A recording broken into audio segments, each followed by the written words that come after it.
তো এই আলোচনাটা যারা বিয়ে করছেন রিসেন্ট তাদের কাজে লাগবে, আর যারা করেন নাই করবেন, শীঘ্রই করবেন, এদেরও কাজে লাগবে। আর যারা মুরব্বী অনেক অভিজ্ঞতা ওনাদেরও কাজে লাগবে, ওনারা এটা শুনে নাতি নাত করতে শোনাতে পারবে, ঠিক কিনা?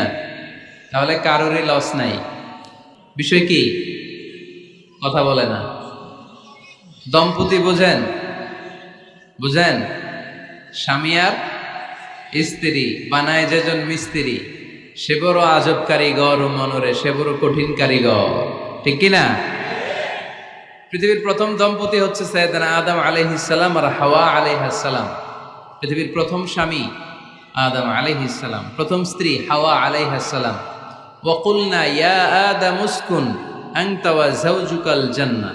আল্লাহ বললেন, আদম তুমি আর তোমার জোড়া বা তোমার স্ত্রী দুজনে মিলে জান্নাতে থাকো। তাহলে ওনারা ছিলেন স্বামী আর স্ত্রী, ঠিক কিনা? তাহলে এই দাম্পত্য সম্পর্কটা এটা জান্নাতি সম্পর্ক। কি সম্পর্ক? উত্তর দিতে হবে দৌলতপুরের ভাইরা। রাগ করছেন আমার সাথে? শীত লাগতেছে? উত্তর দেওয়া যাবে আওয়াজ করে? হ্যাঁ, আওয়াজ করে উত্তর দিবেন, মুখে তালা মেরে বসে থাকা যাবে না। তাহলে পৃথিবীর প্রথম স্বামীর নাম কি? আদম আলাইহিস সালাম। পৃথিবীর প্রথম স্ত্রী হাওয়া আলাইহাস সালাম। এই দাম্পত্য সম্পর্কটা বড় মধুর, বড় গভীর, বড্ড ভালোবাসার, ঠিক কিনা? স্বামী আর স্ত্রী, স্বামী আর স্ত্রী, এই সম্পর্কটাকে আল্লাহ তাআলা কোরআনে পোশাকের সাথে তুলনা করেছেন। কিসের সাথে? পোশাক। আরবিতে বলে লিবাস। আরবিতে কি বলে? লিবাস। আল্লাহ বলেছেন, ও নারীরা তোমরা পুরুষদের জন্য পোশাক, আর ও পুরুষেরা তোমরা নারীদের জন্য পোশাক। পড়েন সুবহানাল্লাহ। পোশাকের বেসিকলি তিনটা কাজ। কয়টা? কেউ কথা কয় না, আরো জোরে বলেন কয়টা? এখন আওয়াজ আসলো কোত্থেকে? আওয়াজ করে উত্তর দিবেন, চিল্লায় বলেন পোশাকের কাজ কয়টা? এভাবে শেষ পর্যন্ত খোঁচায় যেন সাউন্ড বের করা না লাগে, স্বপ্রণোদিত ভাবে উত্তর করবেন, ক্লাসের মতো হোক। তিনটা কাজ। এক নম্বর কাজ হচ্ছে পোশাক ইজ্জতের আবরু, লজ্জাস্থান ঢেকে রাখে, ঠিক কিনা? আমাদের লজ্জাস্থান ঢেকে রেখেছে আমাদের পোশাক।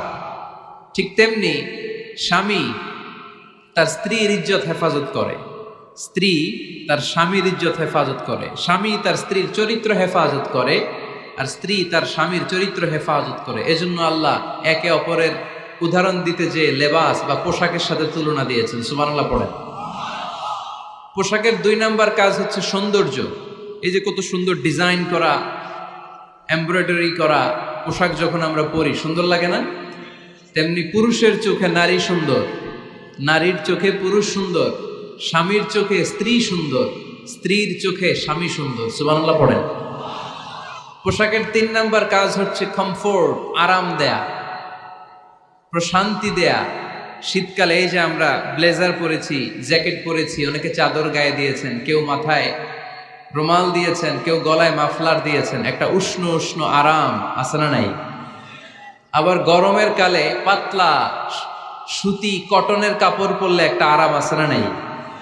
তাহলে পোশাক পরলে যেমনি আমাদের দেহ প্রশান্ত হয়, আরাম পাওয়া যায়, তেমনি স্বামী স্ত্রীর স্পর্শ পেলে সে আরাম পায়, তার হৃদয়টা প্রশান্ত করে দেয় কে?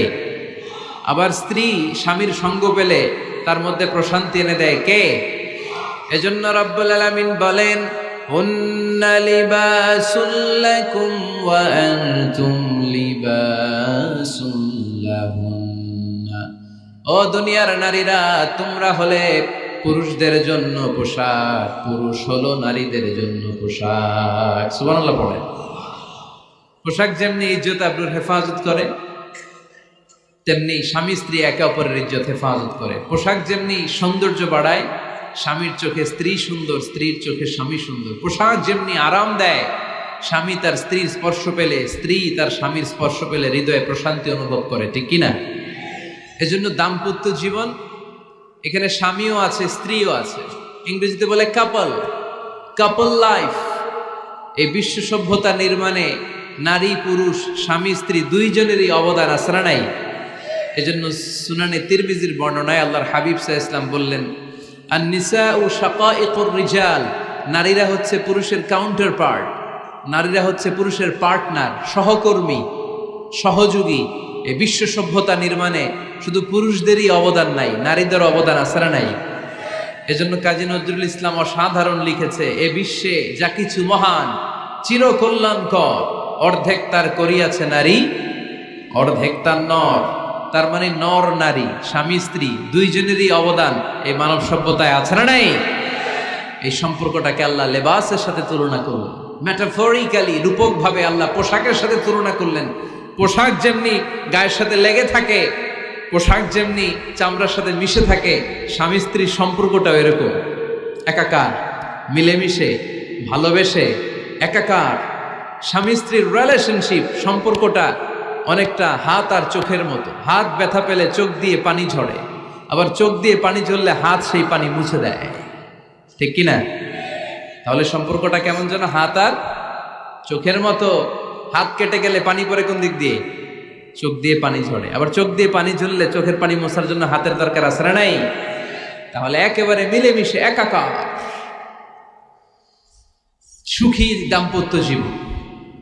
স্বামী স্ত্রী এই জান্নাতি সম্পর্কটাকে কিভাবে উপভোগ করবে, কিভাবে একে অপরের সাথে ডিলিংস করবে, আচরণ করবে, এ ব্যাপারে কোরআন এবং সুন্নায় আমাদের জন্য গাইডলাইন দেয়া আসরা নাই। আমরা গাইডলাইন নিব কোরআন থেকে। কোত্থেকে? কোরআন থেকে আর সুন্নাহ থেকে। কারণ এই কোরআন আর সুন্নাহ আমাদেরকে সঠিক জীবন দর্শন শিখায়, কিভাবে এই পৃথিবীতে চললে পৃথিবীতেও সুখ, আবার আখেরাতেও সুখ, এর সব দিক নির্দেশনা কোরআনে আসরা নাই। তাহলে এই যে স্বামী স্ত্রীর দাম্পত্য জীবন, এক্ষেত্রে প্রত্যেককে আল্লাহ তাআলা কিছু দায়িত্ব দিয়েছে। আজকে দায়িত্বগুলোর ব্যাপারে আমরা শুনব। স্ব স্থানে থেকে প্রত্যেকেই, স্বামী যদি স্বামীর দায়িত্ব পালন করে, স্ত্রী যদি স্ত্রীর দায়িত্বটুকু পালন করে, তাহলে দাম্পত্য জীবনটাকে জান্নাতি দাম্পত্য সুখ দিয়ে ভরে দিবে কে? আল্লাহ। আমাদের প্রত্যেকের দাম্পত্য জীবন সুখী হোক, সমৃদ্ধ হোক, আমরা চাই কি চাই না? অনেকে বলে হুজুর সুখ নাই, সুখ নাই, ঘরের ভেতরে গেলেই জাহান্নাম। আহা, কথা শোনে না আমার। আবার স্ত্রীরা বলে হুজুর দোয়া করবেন, পরকিয়া করে, খালি এসএমএস পাঠায়, আমারে ভাল লাগে না, এখন এখন অন্যদিকে ঘুরে। এরকম আসরা নাই? দুই দিক থেকে অভিযোগ। বোনদের জন্য কোনো প্যান্ডেল ট্যান্ডেল আছে নাকি আজকে?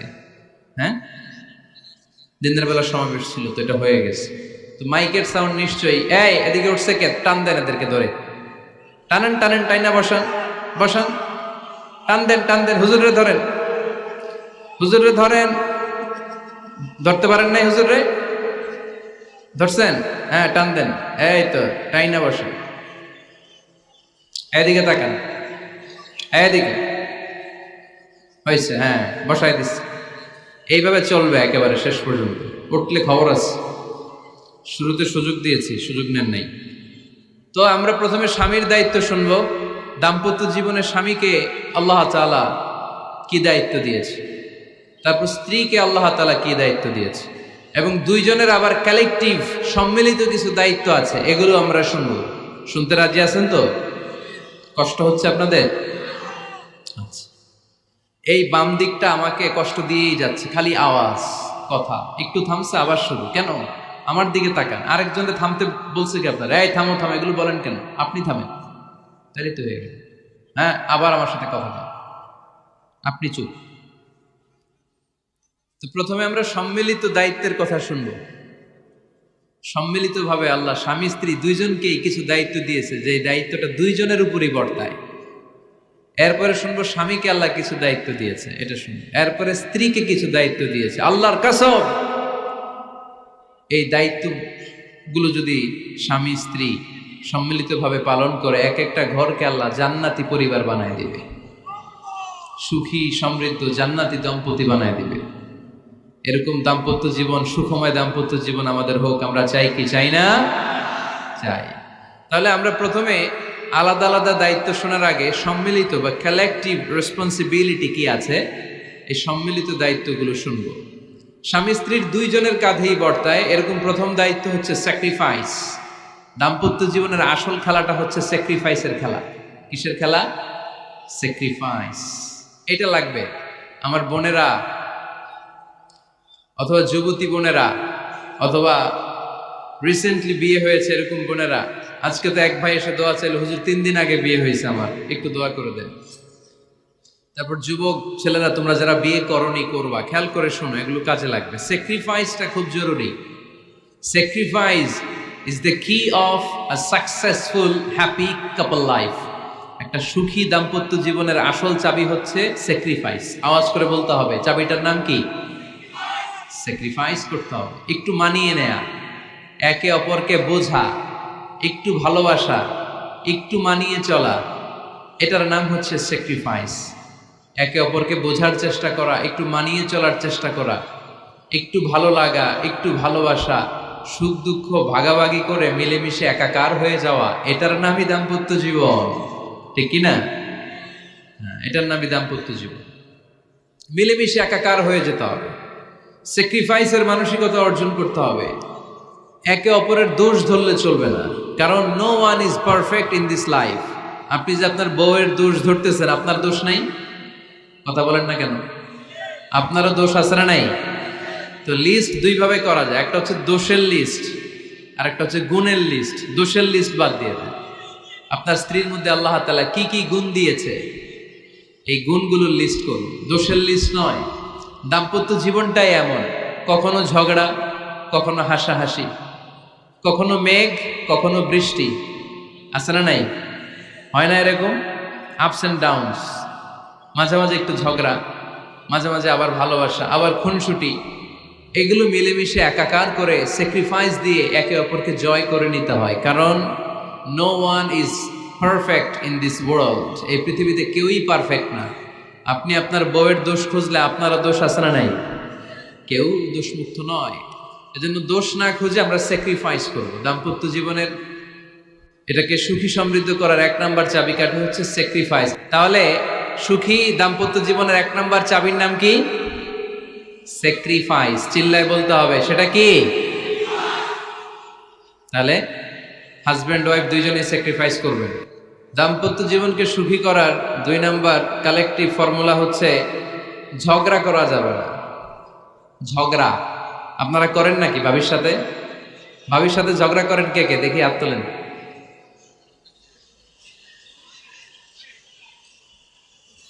এদিকে সব আল্লাহর ওলি, এরা ঝগড়া টগড়া করে না। আপনি করেন? এই সাহসী সন্তান আছে কিছু, মাশাআল্লাহ। ঠিক আছে, বেশি করেন না আবার। হ্যাঁ ঠিক আছে, ঠিক আছে, তোমরাও করো, বুঝছি, আপনারাও করেন। ওকে, না ঝগড়া করা যাবে না। একজন ঝগড়া শুরু করলে আরেকজন চুপ থাকতে হবে। দুইজনই ঝগড়া করলে, দুইজন রেগে গেলে ঝামেলা আসরা নাই। স্বামী রেগে গেলে স্ত্রী চুপ, স্ত্রী কখনো রেগে গেলে স্বামী চুপ, দুইজনই রেগে গেলে তৃতীয় বিশ্বযুদ্ধ, ঠিক কিনা? এই জন্য ঝগড়া করতে দেয়া যাবে না।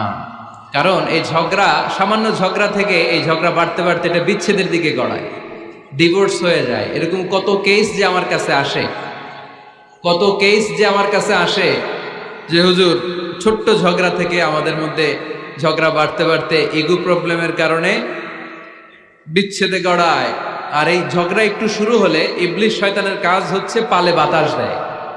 কি দেয়? পালে বাতাস পেলে এটা দাউ দাউ করে উঁচু হয়ে ওঠে। আগুনের মধ্যে যেমনি কেরোসিন ঢাললে দাউ দাউ করে জ্বলে, সামান্য ঝগড়ার ছোতা পেলে ইবলিস শয়তান খালি দাউ দাউ করে এই ঝগড়ার আগুনকে জ্বালিয়ে দেয়, ঠিক কিনা? এই জন্য ঝগড়া করবেন না, মেহরবানি করে ঝগড়া শুরু করবেন না। যে কোনো মূল্যে এই ঝগড়াকে থামায় রাখতে হবে। তো ফ্যামিলিতে ঝগড়া অনেক সময় হয়ে যায়, কিন্তু একজন ঝগড়া করলে আরেকজন চুপ থাকতে হবে। ঝগড়া নিয়ে একটা মজার গল্প আছে, শুনবেন? বিশৃঙ্খলা করলে তো গল্প শোনানো যাবে না, একেবারে চুপ। আমার দিকে তাকান, তাকিয়েছেন? ঝগড়া নিয়ে যে গল্পটা, সেটা হচ্ছে এক স্বামী ওয়াজ শুনে বাড়িতে গেছে রাত 11টায়। তো বাড়ির কাছাকাছি যেতে না যেতে স্ত্রীর আবার স্বভাব হচ্ছে রাতের খাবারটা স্বামীর সাথে একসাথে খায়, আলাদা খায় না। তো বাড়ির সামনে যেই স্বামী ফোন দিছে ওয়াইফকে, এই শুরু করার আগে দরজাটা খোলো, আমি চলে আসছি। তো ওয়াইফ এসে দরজা খুলে দিছে। এবার স্বামী ঘরে ঢুকে বলে, শুরু করার আগে রাতের খাবারটা দিয়ে দাও টেবিলে, খেয়ে ফেলি। স্ত্রী বেচারি ডাইনিং টেবিলে খাবার দিয়েছে, হাজব্যান্ড বেচারা ওয়াশরুম থেকে ফ্রেশ হয়ে ডাইনিং টেবিলে বসেছে, স্ত্রীও বসেছে। তো খুব বড্ড গরম। হাজব্যান্ড বলে শুরু করার আগে ফ্যানটা ছাড়। এইবার তো স্ত্রী বেচারি রেগে মেগে আগুন, কি আসার পর থেকে শুরু করার আগে কি শুরু করার আগে? হাজব্যান্ড বলে এই তো শুরু হয়ে গেল। মানে কি? ঝগড়া। মানে কি? ঝগড়া। প্রিয় ভাইয়েরা, ঝগড়া করবেন না। স্বামী রেগে গেলে স্ত্রী চুপ থাকবেন, স্ত্রী রেগে গেলে স্বামী চুপ থাকবেন। কারণ সহিহ মুসলিমে এসেছে, ইন্না ইবলিসা ইয়াদাউ আরশাহু আলাল মা। ইবলিস শয়তান তার সিংহাসন গেড়েছে সাগরের উপর। কোথায়? ইবলিসের সিংহাসন কোথায়? সাগরের উপর। সুম্মা ইয়াবাসু সারায়াহু, সে প্রতিদিন সকালবেলা তার সাঙ্গপাঙ্গরে গোটা পৃথিবীতে পাঠায়, যা পৃথিবীতে ফাসাদ সৃষ্টি কর।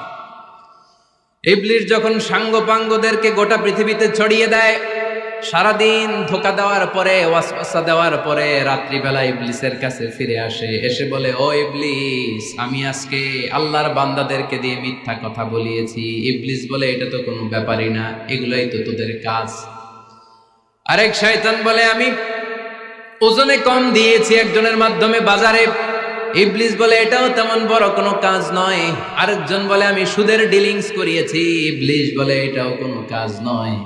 আরেক শয়তান বলে, আমি মদের আড্ডাখানায় নিয়ে মসজিদে যেতে নিয়েছিল, সেখান থেকে সরিয়ে মদের আড্ডাখানায় আল্লাহর বান্দাদেরকে নিয়েছি। ইবলিস বলে, এইটাও তেমন বড় কোনো কাজ নয়। আরেক শয়তান এসে বলে, মা তারাকতুহু হাত্তা ফাররাকতু বাইনাহু ওয়া বাইনা ইমরাআতিহি, আমি এক আল্লাহর বান্দার সাথে বান্দির ঝগড়া লাগিয়ে ঝগড়া করাতে করাতে তালাক পর্যন্ত নিয়ে গিয়েছি।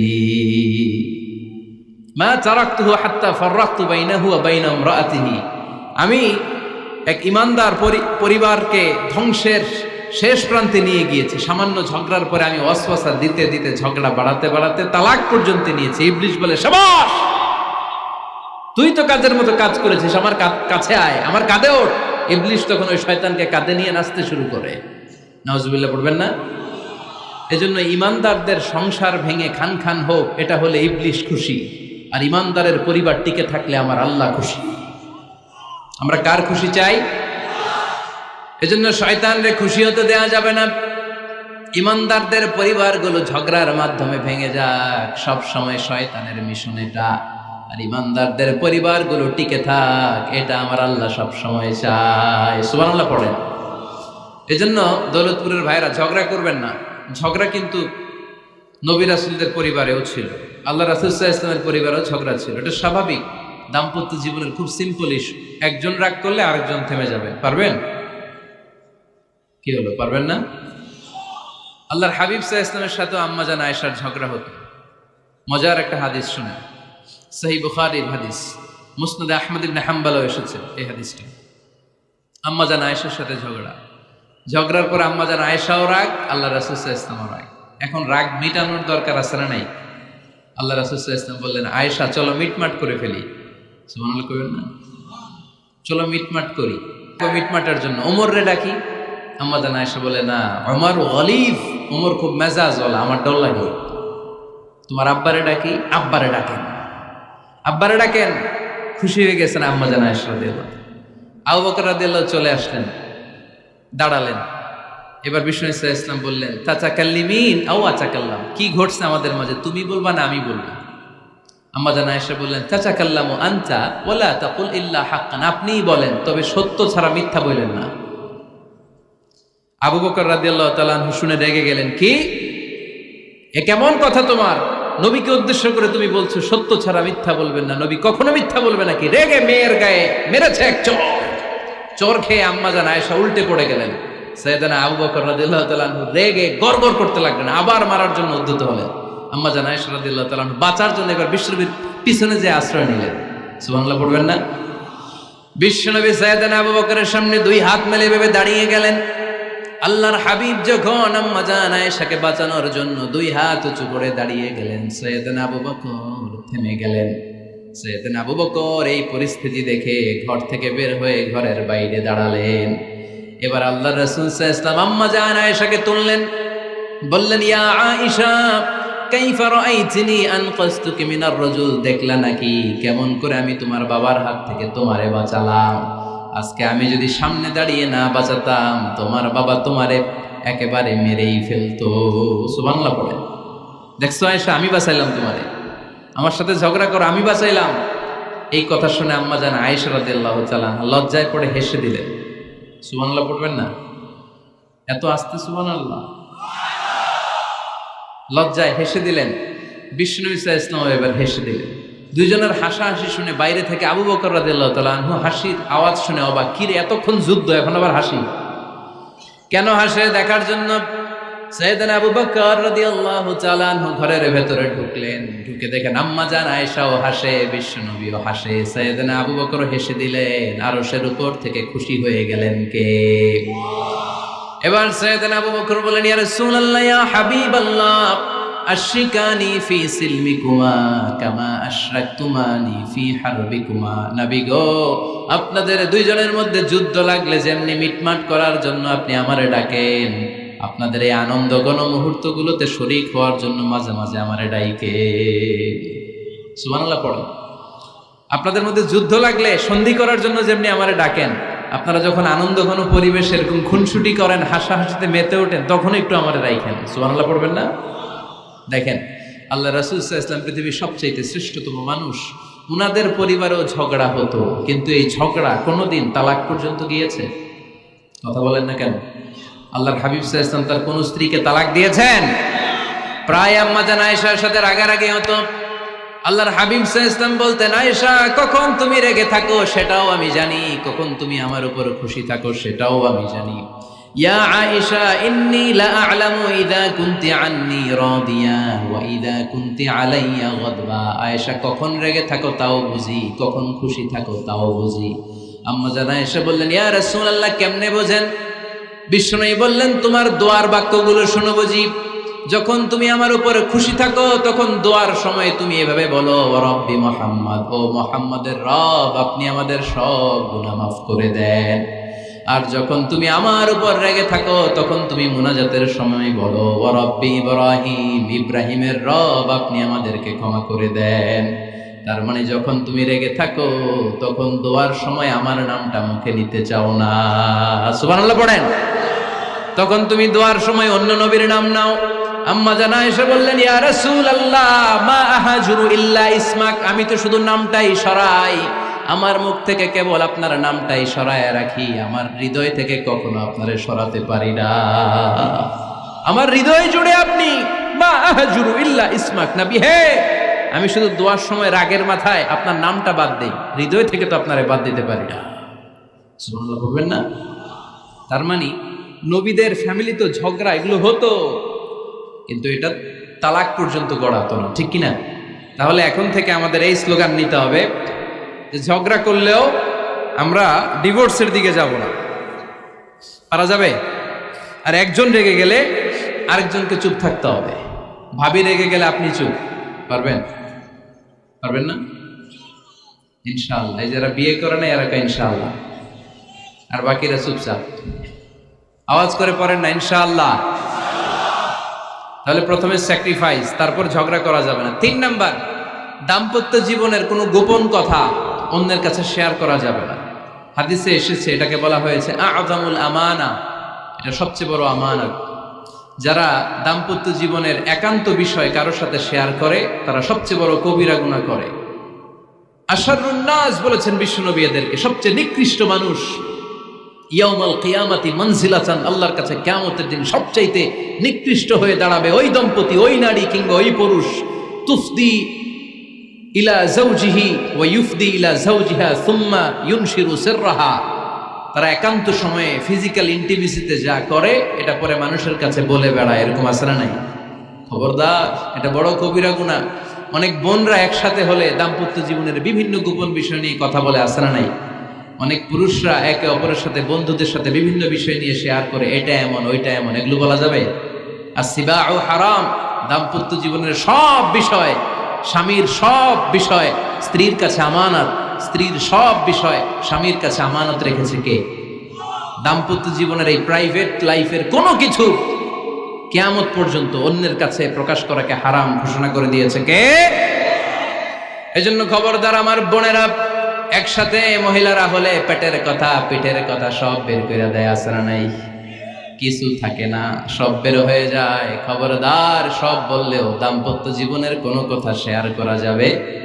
আমার ভাইয়েরা খবরদার, আপনাদের দাম্পত্য জীবনের কোনো কথা আপনার বন্ধুর সাথে শেয়ার করতে পারবেন না। এগুলো ফ্যামিলি শান্তি নষ্ট করে, দাম্পত্য জীবনের সুখকে নষ্ট করে। তাহলে 3 নাম্বার, প্রাইভেসি বজায় রাখবেন, এটা দুজনেরই দায়িত্ব। 4 নাম্বার, অহেতুক সন্দেহ পরিহার করুন। অনেক স্ত্রী আছে হাজবেন্ডের খালি সন্দেহ করে, এই ওদিকে তাকাই লাগেন, ওই মেয়ের দিকে তাকাই লাগেন, মোবাইল দেখি, মোবাইল দাও, ফেসবুকের পাসওয়ার্ড দাও, ঢুইকা দেখি মেসেঞ্জারে কার সাথে চ্যাট করছে, এই অফিসের ফাইল দেখি, এই এটা দেখি, এই তোমার ইনবক্স চেক করবো, এদিকে দাও, আছে না নাই? এই সন্দেহ ঘরটারে জাহান্নামের টুকরা বানিয়ে ছেড়েছে। অহেতুক সন্দেহ করবেন না। আবার ভাইরা ভাবিদেরকে অহেতুক সন্দেহ করবেন, এই ওদিকে গেলা কেন, ওদিকে তাকাইলা কেন, এটা করলা কেন, ওইটা করলা কেন, দেখি তোমার মোবাইল, তোমার মোবাইলের গ্যালারি দেখি, লক করে রাখছো কেন, লক খোলো, আছে না নাই? অহেতুক সন্দেহ ফ্যামিলিটারে জাহান্নামের টুকরা বানিয়ে দেয়। হ্যাঁ, ভ্যালিড কোনো অপরাধ যদি স্বামী করে ফেলে, ভ্যালিড কোনো অপরাধ যদি স্ত্রী করে ফেলে, পরকীয়ার কোনো বিষয় যদি প্রমাণিত হয়, বসেন, কনসাল্ট করেন, একে অপরের সাথে কথা বলেন, জিজ্ঞেস করেন। কিন্তু অহেতুক, আমি অনেক ফ্যামিলি এরকম দেখেছি, আমার কিছু বন্ধুকেও আমি দেখেছি যে এদের অবস্থা খুব খারাপ, খালি সন্দেহ করে, আছে না নাই? সন্দেহের রোগটা বড় রোগ, এই রোগ থেকে বেরিয়ে আসতে হবে, অহেতুক সন্দেহ করা যাবে না। 5 নাম্বার, হাজব্যান্ড ওয়াইফের দায়িত্ব হচ্ছে একে অপরের সহযোগী হতে হবে, সহকর্মী। আল্লাহর জান্নাত পাওয়ার ক্ষেত্রে একে অপরের সহযোগী। আপনি একা জান্নাতে যাবেন, ভাবি জাহান্নামে, এটা আপনি চান? জি না, আওয়াজ নাই আমগো গলায়। আপনি এটা চান? ভাবি একা জান্নাতে যাবে, আপনি যাবেন না, এটা ভাবি চায়? চায় না। তাহলে গেলে একসাথেই যান না, একসাথেই যান, একসাথেই যাবেন, আলাদা না। এজন্য আল্লাহর আনুগত্যে, আল্লাহর ইবাদতে, দাম্পত্য জীবনে একে অপরের সহযোগী হতে হবে। স্বামী ভুল করলে স্ত্রী সুন্দর করে শুধরে দিবে, স্ত্রী ভুল করলে স্বামী শুধরে দিবে। ফজরের সময় স্ত্রী হাজবেন্ডকে ডেকে দিবে, উঠতে না চাইলে ঠান্ডা পানির ছিটা দিবে। কারণ জান্নাতে একা যাওয়া যাবে না, গেলে দুইজনই যাবে, কথা কয় না? দুইজনেই জান্নাতে যাওয়ার দরকার আছে না নাই? যত বেশি আপনারা আল্লাহর আনুগত্যে আগাতে পারবেন, তত আপনাদের মহাব্বত বাড়ায় দিবে কে? এই যে হাজবেন্ড ওয়াইফের ভালোবাসাটাকে বলে লাভ পিরামিড। কি pyramid? Love pyramid, like triangle, ত্রিভুজ আকৃতির। হাজবেন্ড ওয়াইফের ভালোবাসাটা ত্রিভুজ আকৃতির। The closer the couple comes to Allah, the closer they comes to each other. Husband wife যত বেশি আল্লাহর কাছে যাবে, তারা নিজেরাও নিজেদের তত কাছে যাবে। হাজবেন্ড ওয়াইফ আল্লাহর সম্পর্ক থেকে যত দূরে সরে যাবে, তারা নিজেরাও নিজেদের থেকে তত দূরে সরে যাবে, ঠিক কিনা? ত্রিভুজ চিনেন আপনারা? হ্যাঁ, এই জিওয় কয়েকজন জিওয়, আপনারা ত্রিভুজ চিনেন না? চিনি, জিওয়, ঠিক আছে। ত্রিভুজের কয় কোণা? হ্যাঁ, 3 কোণা। এই যে এরকম লাভ পিরামিড, 3 কোণা। এই উপরের কোণায় আল্লাহর অবস্থান, আর এই কোণায় স্বামী, এই কোণায় স্ত্রী। তো তারা আল্লাহর দিকে যত যাবে, নিজেরাও তত কাছে যাবে। আর তারা আল্লাহর সম্পর্ক থেকে যত দূরে চলে যাবে, নিজেদের মধ্যে দূরত্ব বাড়তে থাকবে, ঠিক কিনা? পিরামিডটা বুঝতে পারছেন? ত্রিভুজ আকৃতির সম্পর্কটা লাভ পিরামিড এরকম, 3 কোণা। উপরের কোণায় থাকে আল্লাহ, এদিকে স্বামী, এদিকে স্ত্রী। তারা যদি আল্লাহর কাছে উভয়ে যেতে চায়, উভয়ে কাছাকাছি আসতেছে না? কথা বলেন না কেন? আর আল্লাহর আনুগত্য ইবাদত থেকে দুইজন যদি দূরে সরে যায়, তাহলে দুজনের দূরত্ব বাড়িয়ে দেয় কে? এজন্য স্বামী হবে স্ত্রীর সহযোগী, সহকর্মী। নামাজের সময় একে অপরকে ডেকে দিবেন, মোবাইলে অ্যালার্ম দিয়ে রাখবেন। স্বামী স্ত্রীর ডাকেন, স্ত্রী স্বামীরে ডাকেন। স্বামী স্ত্রীকে কোরআন তেলাওয়াত শোনাবেন, স্ত্রী স্বামীরে কোরআন তেলাওয়াত শোনাবেন। ফ্যামিলিটারে জান্নাতি ফ্যামিলি বানায় দিবে কে? তাহলে এই 5টার দায়িত্ব কালেকটিভ রেসপন্সিবিলিটি, স্বামীর উপরও বর্তায়, স্ত্রীর উপরও বর্তায়। এগুলো মেনে চললে দাম্পত্য জীবন সুখকর করে দিবে কে? মনোযোগ আছে? কষ্ট হচ্ছে? এবার আমরা হাজবেন্ডের দায়িত্ব শুনবো।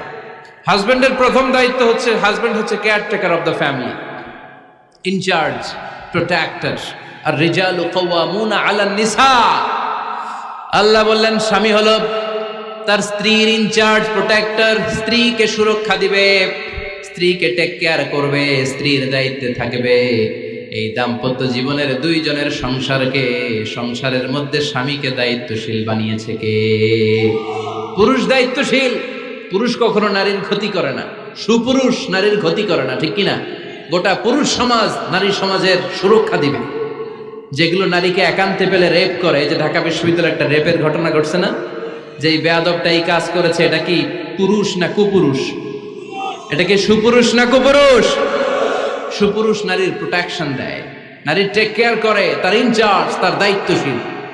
দাম্পত্য জীবনে অর্থনৈতিক যত দায় দায়িত্ব আছে সব আল্লাহ তাআলা পুরুষের কাঁধে দিয়েছে। কার কাঁধে?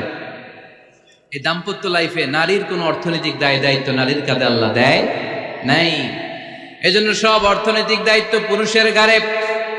4টা অর্থনৈতিক দায়িত্ব আছে। পুরুষ নারীকে মহারণা দিবে, পুরুষ নারীকে খাবারের ব্যবস্থা করবে, পুরুষ নারীকে পোশাকের ব্যবস্থা করবে, পুরুষ নারীর জন্য রেসিডেন্সিয়াল ব্যবস্থা করবে, ঠিক কিনা?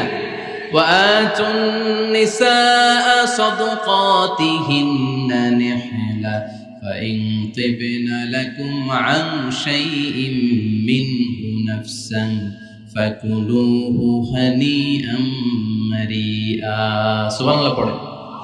সব স্বামীদেরকে আল্লাহ ডেকে বললেন, ও স্বামীরা শোনো শোনো, বিয়ের পর সাথে সাথে স্ত্রীর কাছে তুমি মোহরানা আদায় করে দাও। মোহর দেয়া নফল নাকি ফরজ? জোরে বলেন। তোমরা কি দাও? সিলটি পুলা মোহরানা দাও? হ্যাঁ, মোহরানা দিতায় নাকি যৌতুক খাইতা? খিতা করতা? হ্যাঁ, কি দিব? মোহরানা দিব। মোহরানা দেয়াকে ফরজ করেছে কে? আল্লাহ। তো মোহর দিতে টাকা লাগে না?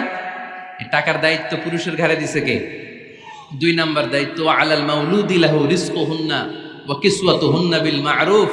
স্বামী স্ত্রীর জন্য খাদ্যের ব্যবস্থা করবে, পোশাকের ব্যবস্থা করবে। 3 নাম্বার, ওয়াসকিনুহুন্না মিন হাইসু সাকানতুম মিন ওয়াজদিকুম। নিজের সামর্থ্যের মধ্যে থেকে স্ত্রীর জন্য রেসিডেন্সিয়াল একটা এরিয়ার ব্যবস্থা করে দিবে। সুবহানাল্লাহ পড়ো। তাহলে অর্থনৈতিক দায়িত্বের মধ্যে 4টা: মোহরানা দেয়া, মিলস খাবারের ব্যবস্থা করা, মানে ফুডিং অ্যান্ড ক্লোথিং, পোশাকের ব্যবস্থা করা, সর্বশেষ রেসিডেন্সিয়াল ব্যবস্থা করা। এই যে অর্থনৈতিক সব দায়িত্ব, খরচ যেখানেই আছে, সব দায়িত্বগুলো পুরুষের কাছে দিল কে? চিল্লায় বলেন কে? খরচের সবকিছু আল্লাহ তাআলা পুরুষের কাঁধে দিয়েছে। এটা হচ্ছে পুরুষের ফিনান্সিয়াল দায়িত্ব। এবার দাম্পত্য জীবনে পুরুষের নন ফিনান্সিয়াল কিছু দায়িত্ব আল্লাহ তাআলা দিয়েছে, এগুলো আমরা শুনবো। এদিকে ওঠাওটি করলেন কে কে দেখি? আটকান, এদেরকে আটকান, ধরেন ধরেন, এদেরকে ধরেন। হ্যাঁ, কে হইছে? শেষ করে দিব তো? খিতা খৈতা? হ্যাঁ, জোরে মাতো।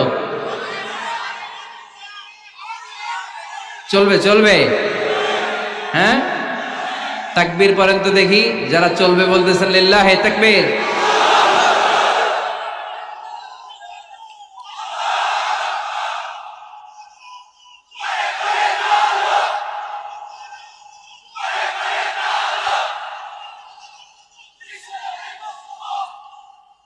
মাশাআল্লাহ মাশাআল্লাহ। এবার দাম্পত্য জীবনে নন ফিনান্সিয়াল পুরুষের যে দায়িত্ব আছে সেটা আমরা শুনবো। 1 নাম্বার দায়িত্ব হচ্ছে স্বামীর উচিত স্ত্রীর সাথে ভালো আচরণ করা। ভালো আচরণ করেন তো আপনারা? জি হয়। এই শুধু উনি করে, বাকিরা খিতা কর্তা, মারামারি কর্তা নেই, খিতা কর্তা। হ্যাঁ, সালাম দিবেন, স্ত্রীকে কি দিবেন? আল্লাহ বললেন, ওয়া আশিরুহুন্না বিল মা'রুফ। স্ত্রীর সাথে কোমল ভাষায়, ভালো শব্দে, ভালো বাক্যে ভালো কথা বলো। স্ত্রীর সাথে খারাপ আচরণ করো না। স্ত্রীকে দেখলে তুমি মুচকি হাসি দাও। অনেক স্বামী আছে কখনো স্ত্রীকে দেখলে মুচকি হাসি দেয় না, চেহারাটা বাংলা পাসের মতো এরকম করে রাখে, আছে না নাই? দৌলতপুরের লোকের অবশ্য অনেক ভালো, এই যে সবার মুখে হাসি, মুচকি হাসি। হাসেন তো, মুচকি হাসি দেন তো একটা। আওয়াজ করলে মুচকি হাসি হয় নাকি? এটা মুচকি হাসি, দাঁত দেখা যাবে না, সাউন্ড হবে না, শুধু এখানে একটু এক চিলতে হাসির একটা ঝলক করবে, এটার বলে মুচকি হাসি। কানা রাসূলুল্লাহ সাল্লাল্লাহু আলাইহি ওয়াসাল্লাম আকসারু তাবাসসুমান, আল্লাহর হাবিব সাল্লাল্লাহু আলাইহি ওয়াসাল্লাম সব সময় মুচকি হাসতেন। অনেকে আছে চেহারা গোমরা করে রাখে, জীবনেও হাসে না, এরকম আছে না নাই? দেখছেন এরকম আছে? এই এলাকায় তো নাই না? আছে। হাসবেন, হাসবেন। মুচকি হাসতে পয়সা লাগে না, পয়সা লাগে, এজন্য হাসবেন। আল্লাহর হাবিব সাল্লাল্লাহু আলাইহি ওয়াসাল্লাম বলেছেন ফাস্তাউসু বিন-নিসাই খায়রা, নারীর সাথে ভালো আচরণ করো। নারীদেরকে বাঁকা পাঁজরের হাড় দিয়ে তৈরি করা হয়েছে। এই হাড়কে সোজা করতে গেলে ভেঙে যাবে, রেখে দিলে বাঁকাই থেকে যাবে। তো কি করতে হবে? ফাস্তাউসু বিন-নিসাই খায়রা, কোমল আচরণ করো। আবার আল্লাহর হাবিব সাল্লাল্লাহু আলাইহি ওয়াসাল্লাম বললেন রিফকাম বিল কাওয়ারিদ, নারীদেরকে কাচের তৈজসপত্র বাসনের সাথে, গ্লাসের সাথে আল্লাহর হাবিব সাল্লাল্লাহু আলাইহি ওয়াসাল্লাম তুলনা করলেন।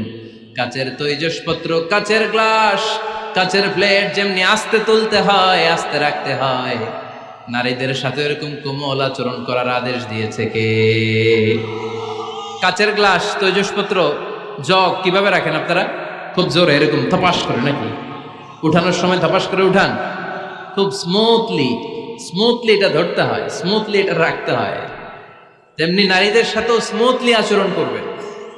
নারীদেরকে যত আপনি কোমল মোলায়েম ভাষায় কথা বলতে পারবেন, তারা তত আপনার কথা শুনবে। যত সুন্দর সুন্দর কথা, নারীকে, স্ত্রীকে বলবেন তুমি আমার সব, তুমি আমার কৈতরী,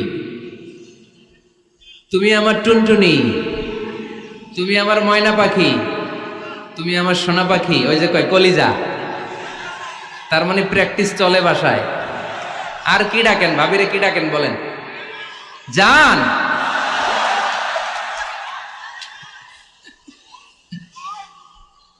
জান ডাকেন। আর ভাবি কি ডাকে আপনাদেরকে? বাবু। কি ডাকে? বাবু ডাকে। আর কি ডাকে? হ্যাঁ, বেবি। পোলাপান কত দুষ্ট দেখছেন, বেবি ডাকে নাকি?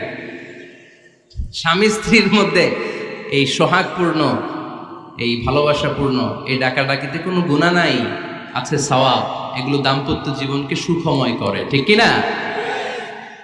তাহলে স্ত্রীদের সাথে কোমল আচরণ করতে হবে, 1 নাম্বার দায়িত্ব। 2 নাম্বার দায়িত্ব, স্ত্রীর সেক্সুয়াল ডিজায়ারকে ফুলফিল করতে হবে।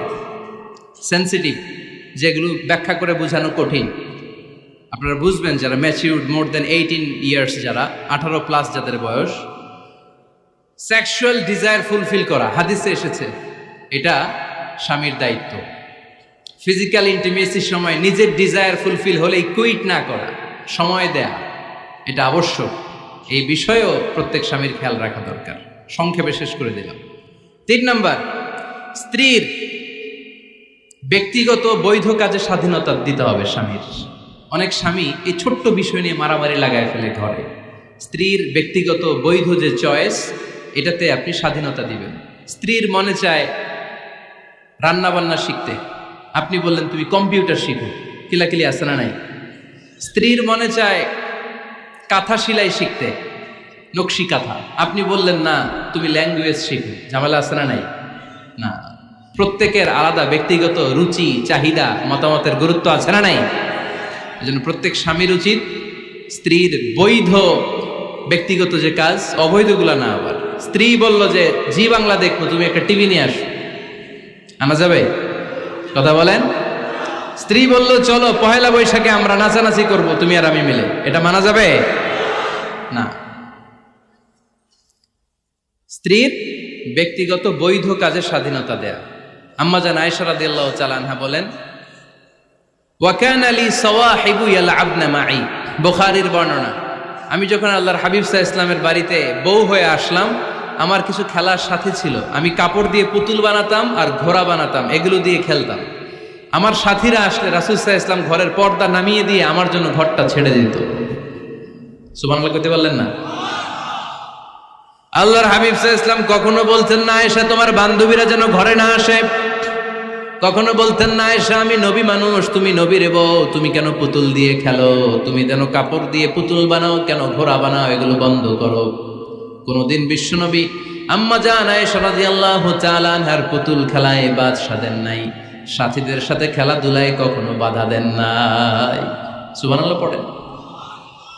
ছোট্ট মেয়েদের জন্য কাপড়ের পুতুল দিয়ে খেলাধুলা করা এটা জায়েজ, কারণ ছোট্ট মেয়েরা দেখবেন পুতুল বানায়, এটারে দুধ খাওয়ায়, এটার জন্য রান্না করে, এটার গোসল করায়।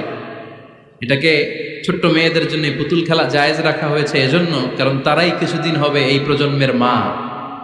তাদের সন্তানদেরকে কেমন করে লালন পালন করবে তার একটা প্র্যাকটিস খেলার ছলেই ছোটবেলায় হয়ে যায়। সুবহানাল্লাহ পড়েন। এজন্য 3 নম্বর দায়িত্ব স্ত্রীর ব্যক্তিগত হালাল যে কাজগুলো আছে তার ব্যক্তিগত এই ভালো কাজগুলোতে আপনার স্বাধীনতা দিতে হবে, বাধা দেয়া যাবে না। প্রশংসা করবেন। কি করবেন? প্রশংসা। আমরা খালি দোষ খুঁজি, তোমার রান্না ভালো না, তোমার চেহারা ভালো না, তোমার বাপ ভালো না, তোর মা ভালো না, তোর 14 গোষ্ঠী খারাপ, আছে না নাই? তো এই বেডি আপনারা ভালোবাসবে? এই বেডি তো আজীবন আপনার বদনাম করবে, ঠিক কি না? কোনোদিন তারে আপনি প্রশংসা করলেন না, প্রশংসা করবেন। স্ত্রীর চেহারার প্রশংসা করেন, যে তুমি সুন্দর, তুমি সুন্দরী, এরকম বলেন, খুশি হবে না? হ্যাঁ, তুমি সুন্দর তাই চেয়ে থাকি, সে কি মোর অপরাধ? কোনো অপরাধ নাই, ইচ্ছা মতো গাইতে থাকেন স্ত্রীর শানে গান, সব আছে না নাই? তবে শুধু স্ত্রীকে শোনানো যাবে, ভাবিরে শোনানো যাবে, শালীরে শোনানো যাবে, পাশের বাড়ির কাউরে শোনানো যাবে? দেখেন ইসলাম কত চেক এন্ড ব্যালেন্স। স্ত্রীকে আপনি গান শোনান, কোনো গুনাহ নাই, আছে শুধু সওয়াব। তাহলে 4 নম্বর পয়েন্ট হচ্ছে এপ্রিসিয়েশন।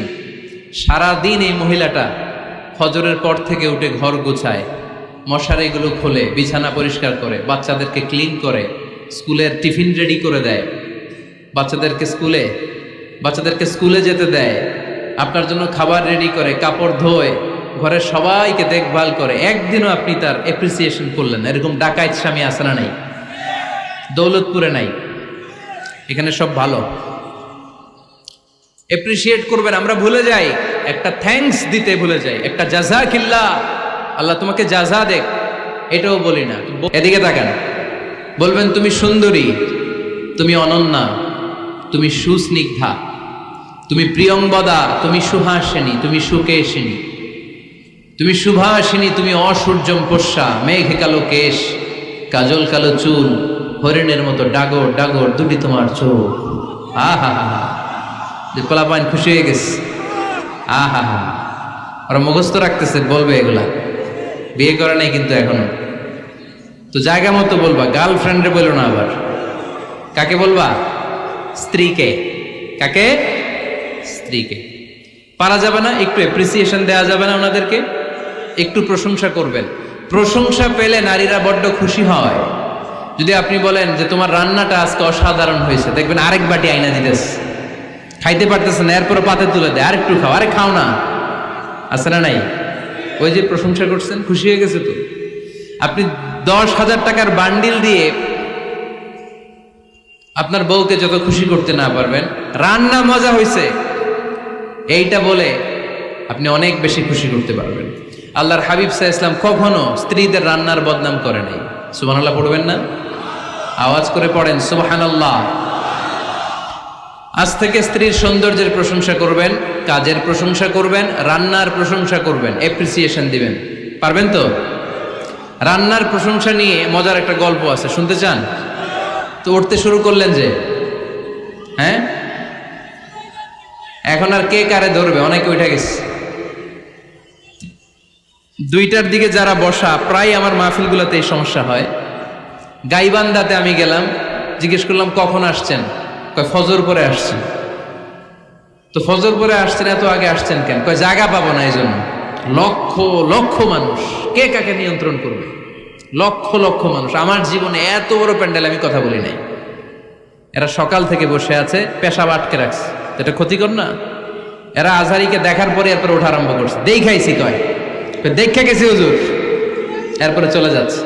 তা আপনাদেরও কি অবস্থা এরকম? হ্যাঁ, আচ্ছা ঠিক আছে। তো রান্নার প্রশংসা নিয়ে যে মজার গল্পটা আপনাদের শোনাতে চাই, এদিকে তাকান, মনোযোগী হন। আমার ওয়াজ শুনে এক লোক মনে মনে নিয়ত করছে যে আয়রে, জীবনে তো রান্নার প্রশংসা করলাম না, আজকে রান্নার প্রশংসা করব। তো মাহফিল শেষে বাসায় গেছে, স্ত্রী তাকে খাবার দিয়েছে, স্বামী খাবার খায় আর মিটি মিটি হাসে। স্ত্রী বলে, এই মাহফিল শুনে আসছো, রাত বাজে 12টা, খাচ্ছ ভালো কথা, হাসো কেন? তো স্বামী বলে, হাসি এর কারণ হচ্ছে তোমার রান্নাটা আজকে এত মজা হয়েছে না জীবনে, আজকে বাড়াই বাড়াই পেতেছে, তো জীবনে এত মজার রান্না খাই নাই, রান্না মজা হয়েছে শুই না। স্ত্রী তো রেগে গেছে, কি গত 10 বছর ধরে তোমার রান্না করে খাওয়াই, একদিনও রান্নার প্রশংসা করলা না, আর আজকে পাশের ঘরের ভাবি একটু গরুর গোশতের তরকারি পাঠাইছিল বাটিতে করে, পাশের ঘরের ভাবি একটু আমাদের বাড়িতে তরকারি পাঠাইছিল, তো ওই তরকারি দিয়েই তোমাকে খাবার দিছে, আজকে রান্না টান্না আমি করি নাই। তো ওই বেটির রান্না তোমার এত ভাল লাগছে, এই 10 বছরে একদিনও কইলা না, আজকে এটা কইলা, খাও খাও, তোমার মজার খাও, আর রান্ধুম না। তো প্রশংসা করলে বুঝে শুনে করবেন, একটু এনশিওর হবেন যে রান্নাটা করছিল কে, তা না হইলে কিন্তু ঘরে চুলায় আগুন জ্বলবে না, টানার রোজা রাখা লাগবে, ঠিক কিনা? তো 4 নাম্বার গেল এপ্রিসিয়েশন, একটু এপ্রিসিয়েশন দিবেন। আল্লাহর হাবিব সব সময় স্ত্রীদের প্রশংসা করতেন। সেই বুখারীর বর্ণনা, আল্লাহর হাবিব বলেন, ইন্না ফাদলা আয়েশা আলান নিসা কাফাদলি সারিদি আলা সাইরিত তাআম। আরব ভূখণ্ডের মধ্যে সব খাবারের উপরে সারিদ খাবার যেমনি সেরা, দুনিয়ার সব নারীদের মধ্যে আমার আয়েশা তেমনি সেরা। সারিদ একটা খাবার আছে। আমি যখন মিশরে পড়তাম আল আজহার ইউনিভার্সিটিতে, আমাদের ইউনিভার্সিটিতে সরকারের পক্ষ থেকে সরকারিভাবে খাবার দেয়া হতো। আমাদের খাবারের খরচ বহন করতেন ওমানের সুলতান কাবুস। এই গত 3-4 দিন আগে ইন্তেকাল করেছেন, নাম শুনছেন আপনারা? প্রায় 40 বছরেরও বেশি মনে হয়, 45 বছর বা 50 বছরের লম্বা সময় উনি ওমানের প্রেসিডেন্ট ছিলেন। উনি আমাদের খাবারের খরচটা বহন করতেন। কিছুদিন আগে ইন্তেকাল করেছেন। আমরা ওনার জন্য দোয়া করি, আল্লাহ তাআলা এই সুলতান কাবুসের জীবনের গুনাহগুলো মাফ করে নিক, ওনার সমস্ত খেদমত আল্লাহ কবুল করে নিক। তো আমাদের আল আজহার ইউনিভার্সিটির হোস্টেলে ঈদের দিন একটা খাবার দিত, এটার নাম ছিল সারিদ। রুটি আর গোশত এগুলোকে ম্যাশড করে একটা স্তর বানাতো, এটা কেটে কেটে আমাদেরকে দিত, এটাকে বলে সারিদ। আরব দেশে সবচেয়ে দামি খাবার। আমাদের দেশে যেমনি পোলাও, গরুর রেজালা, রোস্ট, এগুলো খুব উন্নত খাবার ধরা হয়, বিয়েতে সার্ভ করা হয়। আরব দেশে ওইটাকে বলে সারিদ, শ্রেষ্ঠ খাবার। আল্লাহর হাবিব বললেন, সব খাবারের মধ্যে যেমনি সারিদ সেরা, নারীকুলের মধ্যে তেমনি আমার আয়েশা সেরা। দেখেন কেমনে এপ্রিসিয়েট করতেন। আম্মা জান আয়েশাকে তিনি সব সময় আদর করে হামায়রা বলে ডাকতেন। হামায়রা মানে লাল সুন্দরী বউ। কি সুন্দরী? আম্মা জান আয়েশা রেগে গেলে গাল দুটো আনার ফলের মতো লাল হয়ে যেত, এজন্য ডাকতেন, ও আমার লাল সুন্দরী বউ। সুবহানাল্লাহ কইতে পারলেন না? আবার আম্মাজান খাদিজাতুল কুবরা তাহেরা রাদিয়াল্লাহু তাআলা আনহার ব্যাপারে বলতেন, ইন্নী ক্বাদ রুজিকতু হুব্বাহা। সহিহ মুসলিমের বর্ণনায় তিনি বলতেন, খাদিজার ভালোবাসা আল্লাহ তাআলা আমার হৃদয়ে রিজিক হিসেবে দিয়েছে। আওয়াজ করে পড়েন আল্লাহু আকবার। তো এইজন্য এপ্রিসিয়েট করবেন। 5 নাম্বার হচ্ছে আপনার ভালোবাসা স্ত্রীকে প্রকাশ করুন। এক ছাদের নিচে আজীবন বসবাস, 20 বছর হয়ে গেছে এদের সংসার, একদিনও মুখ ফুটে বলতে পারে নাই তোমারে ভালোবাসি। পারছেন? হ্যাঁ, কে কে পারছেন? দেখে হাত তোলেন। হাত অর্ধেক তুলে আবার নামায়, ভেজাল আছে, ঠিক কিনা? ভালোবাসি বলছিলেন? কারে বলছিলেন? ভাবিকে না গার্লফ্রেন্ডকে? হ্যাঁ, স্ত্রীকে বলবেন। নিজের স্ত্রীকে বলবেন আই লাভ ইউ। কি বলবেন? কথা বুঝে না বোধহয়। কি বলবেন? সবাই বলেন, কি বলবেন? মুরব্বী একজনও কয় না, কয় এতদিন কইছি না, অহনো কম না। তিরমিজির বর্ণনা দেখেন, বিশ্বনবী যে আই লাভ ইউ বলতো তার দলিল শুনেন। সাহাবারা জিজ্ঞেস করলেন, ইয়া রাসূলুল্লাহ, মান আহাব্বুন নাস ইলাইক, ও নবী কারে সবচেয়ে বেশি ভালোবাসেন? Who do you love the most? নবী কাকে সবচেয়ে বেশি লাভ করেন আপনি? সাহাবারা প্রশ্ন করলেন, এ রাসূলুল্লাহ, কাকে লাভ করেন বেশি? আল্লাহর হাবিব সাল্লাল্লাহু আলাইহি ওয়াসাল্লাম বললেন, আয়েশা রে। সুবহানাল্লাহ কইবেন না? সাহাবারা বললেন, ওমিনার রিজাল, পুরুষদের মধ্যে কারে বেশি পছন্দ করেন? বিশ্বনবী বললেন, আবুহা, আয়েশার বাবা রে। সাইয়েদনা আয়েশা রাদিয়াল্লাহু তাআলা আনহার বাবার নাম কি? আবু বকর। কি নাম? আবু বকর। আল্লাহর হাবিব সাল্লাল্লাহু আলাইহি ওয়াসাল্লাম বললেন, সবচেয়ে বেশি লাভ করি আয়েশাকে। সাহাবারা বললেন, ওমিনার রিজাল, পুরুষদের মধ্যে কারে বেশি লাভ করেন? আল্লাহর হাবিব সাল্লাল্লাহু আলাইহি ওয়াসাল্লাম বললেন, আয়েশার বাবা রে। সুবহানাল্লাহ পড়েন। আম্মা জান আয়েশাকে বিশ্বনবী এত ভালোবাসতেন। আম্মা জান আয়েশা পেয়ালার যেইখানে ঠোঁট লাগিয়ে দুধ পান করতেন, বিশ্বনবী পেয়ালার ওই জায়গাটা খুঁজে খুঁজে ওই জায়গায় ঠোঁট লাগিয়ে দুধ পান করতেন। আম্মা জান আয়েশা রাদিয়াল্লাহু তাআলা না গোশত খেয়ে হাড্ডি চষে হাড্ডিটা রেখে দিলে বিশ্বনবী আম্মা জান আয়েশার চষা হাড্ডিটা মুখে নিয়ে আবার চষতে শুরু করে দিতেন। পড়েন সুবহানাল্লাহ। দুইজন একসাথে এক বালতি থেকে পানি নিয়ে গোসল করতেন। পড়েন আল্লাহু আকবার। তাহলে এভাবে ভালোবাসা প্রকাশ করতে পারবেন তো? 6 নাম্বার স্বামীর দায়িত্ব হচ্ছে গৃহস্থলী ছোটখাটো যে কাজ আছে এই কাজগুলোতে হেল্প করা। আমরা অনেক সময় এগুলোর লজ্জা মনে করি। আল্লাহর হাবিব সাল্লাল্লাহু আলাইহি ওয়াসাল্লাম আমাদের মডেল। আল্লাহর হাবিব সাল্লাল্লাহু আলাইহি ওয়াসাল্লাম ঘরের কাজে সাহায্য করতেন। আপনারা এইভাবে ওঠা শুরু করলেন? হ্যাঁ, বউকা বসেন বসেন বসেন, শেষ করে দিচ্ছি, আর 10 মিনিট বসেন। আল্লাহর হাবিব সাল্লাল্লাহু আলাইহি সাল্লাম ঘরের কাজে সাহায্য করতেন। আপনারা ঘরের কাজে সাহায্য করেন তো? আম্মা জান আয়েশা বলেন, বিশ্বনবী নিজ হাতে জুতা সেলাই করেছেন, নিজ হাতে জামা সেলাই করেছেন। মুসনাদে আহমদ ইবনে হাম্বলের বর্ণনা, আল্লাহর রাসূল সাল্লাল্লাহু আলাইহি ওয়াসাল্লাম দুধ খেতে মন চাইলে নিজ হাতে ছাগলের দুধ দহন করেছেন। সুবহানাল্লাহ। নিজে আটার খামির বানাতেন, আম্মা জান আয়েশা চুলায় সেকা দিতেন। আবার আম্মা জান আয়েশা রাদিয়াল্লাহু তাআলা আনহা আটার খামির বানাতেন, বিশ্বনবী এটা চুলায় সেকা দিতেন। সুবহানাল্লাহ পড়ে।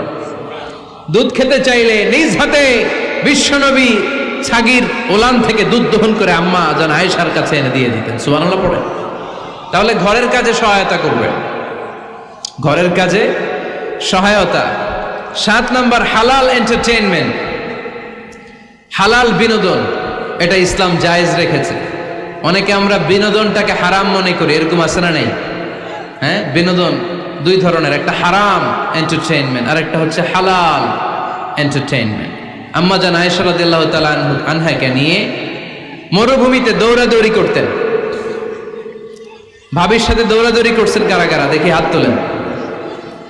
হ্যাঁ, দৌড়াদৌড়ি করছেন কোথায়? যৌতুকের লাগে হেতেরে দৌড়াইছেন? হেতি বাসাল্লাই দিছে দৌড়, এই দৌড়াদৌড়ি না। আম্মা জান আয়েশা রাদিয়াল্লাহু তাআলা আনহার সাথে বিশ্বনবী মরুভূমিতে দৌড়াদৌড়ি করেছেন। বলেছেন, আয়েশা দেখো কে কার আগে ওই খেজুর বাগান ধরতে পারে, তুমি আগে না আমি আগে। একবার বিশ্বনবী জিতলেন, তার 7 বছর পরে প্রথমে আম্মা জান আয়েশা রাদিয়াল্লাহু তাআলা আনহা ওই দৌড়ে জিতলেন। তার 7 বছর পরে বিশ্বনবী জিতে আম্মা জান আয়েশাকে হারায় দিলেন। পড়েন সুবহানাল্লাহ। ঈদের দিন আম্মা জান আয়েশাকে হাবাসি সাহাবাদের তীর আর বল্লম দিয়ে যে খেলা চলতেই খেলা দেখাতেন। সুবহানাল্লাহ পড়েন। বিশ্বনবী খেলা দেখাতেন আম্মা জান আয়েশাকে। এই হচ্ছে স্বামীর দায়িত্ব। হালাল এন্টারটেইনমেন্ট আপনি করতে পারবেন। বসেন, দোয়া করে দিচ্ছি, বসেন। বুঝতে পারছি অনেক আগে আসছেন আপনারা। বসেন, বসে যান, এখনই দোয়া হচ্ছে। বসেন বসেন বসেন বসেন, এখনই দোয়া করব। বসে যান, বসে যান। বউকা মাদ্রাসার বিল্ডিং এর কন্ট্রাক্টরের জন্য দোয়া চেয়েছেন, আমরা দোয়া করি আল্লাহ কবুল করুক। আমার ছেলে মেয়ের বিয়ের বয়স হয়ে গেল, পরিবারে বিয়ের কথা বলতে পারি না, লজ্জায়। আহারে কি কষ্ট। মনে করি পরে করে, এটা বললে তারা বলবে এখনো বয়স হয় নাই বিয়ের, পরিবার থেকে বিয়ের কথা চিন্তা করে না। এ ব্যাপারে কিছু বলুন। কিছু বললাম। এই সমস্যা পুরো বাংলাদেশে, ছেলে মেয়েদেরকে সময় মতো বিয়ে দেয় না। ইউটিউবে এই নিয়ে আমার কথাবার্তা পাবেন, শুনে নিয়ে। ছেলের বাবা মেয়ের বাবাদেরকে বলি, ছেলে মেয়েরা উপযুক্ত হলে বিয়ে দিয়ে দেন। বিয়ে না দিলে যৌবনের তাড়নায় যত পাপ করবে, এই পাপগুলো মা বাবার কাঁধেও আছড়া নেই। আচ্ছা, 8 নাম্বার স্বামীর দায়িত্ব হচ্ছে, স্বামীর দায়িত্ব বলেই এখন দোয়া। স্ত্রীর মতামতের গুরুত্ব দিবেন। অনেক স্বামী আছে বাজার করতে গেলে নিজের যেটা মন চায় ওইটাই কিনে, আছে না নাই? নিজে গরু খাবে, খাসি খাবে, খালি ওইটাই কিনে। আপনার বউ হয়তো পছন্দ করে আচার, পছন্দ করে জলপাই, আমড়া, এগুলো আনে না, আছে না নাই? খোঁজ খবর নেবে। অনেকে ফ্ল্যাট কিনতে মনে চায়, হুট করে কিনে ফেলে না। ভাবিরে জিজ্ঞেস করবেন কোন দিকে কিনলে ভালো হয়, ওয়াশরুমটা কোন দিকে দিতে হবে, কিচেনটা কোন দিকে দিলে সুবিধা, জানালাগুলো কোথায় দিলে সুবিধা, এগুলো সব ডিসাইড করে নেবেন। এই কারণেই দাম্পত্য জীবনে সুখ নাই। 9 নাম্বার, একসাথে সময় কাটাবেন। 6 মাসের বেশি কোনো লোক তার স্ত্রীর অনুমতি ছাড়া বাইরে যে প্রবাস জীবন কাটাতে পারবে না। এদেশের অনেক লোক প্রবাসে সময় কাটায়। 6 মাসের বেশি স্ত্রীকে রেখে দিয়ে কোনো হাজব্যান্ড বিদেশে থাকতে পারবে না। সিলেটিরা লন্ডনে থাকে, 6 মাস পরেই আসতে হবে, ঠিক কিনা? সর্বশেষ কথা হচ্ছে, স্ত্রীর জন্য দোয়া করবেন। স্বামীর পক্ষ থেকে স্ত্রীর জন্য দোয়া, এটার গুরুত্ব আছে না নাই? বিশ্বনবী তার স্ত্রীর জন্য দোয়া করতেন। স্ত্রীর জন্য দোয়া করবেন, রব্বানা হাব লানা মিন আজওয়াজিনা ওয়া যুররিয়াতিনা কুররাতা আ'য়ুন ওয়াজআলনা লিল মুত্তাকিনা ইমামা। ও আল্লাহ, আমার স্ত্রীদেরকে, আমার সন্তানদেরকে আমার চক্ষু শীতলকারী বানিয়ে দেন। পড়েন আমিন। আল্লাহ আমার স্ত্রীকে এমন বানান, স্ত্রীকে দেখলেই যেন আমার হৃদয়টা প্রশান্ত হয়, আমার চোখ যেন জুড়িয়ে যায়। এই 10টা দায়িত্ব স্বামীর সুখী দাম্পত্য জীবনের জন্য। স্ত্রীর দায়িত্ব আজকে বলার সুযোগ হলো না, অন্য কোথাও অন্য কোনো মাহফিলে এই বিষয় নিয়ে আলোচনা করব, যে একটা সুখী দাম্পত্য জীবনের জন্য স্ত্রীকে আল্লাহ কি দায়িত্ব দিয়েছে। এই দায়িত্বগুলো আপনারা ইউটিউব থেকে শুনে নেবেন। আপনারা সবাই ভালো থাকুন, সুস্থ থাকুন, সুন্দর থাকুন।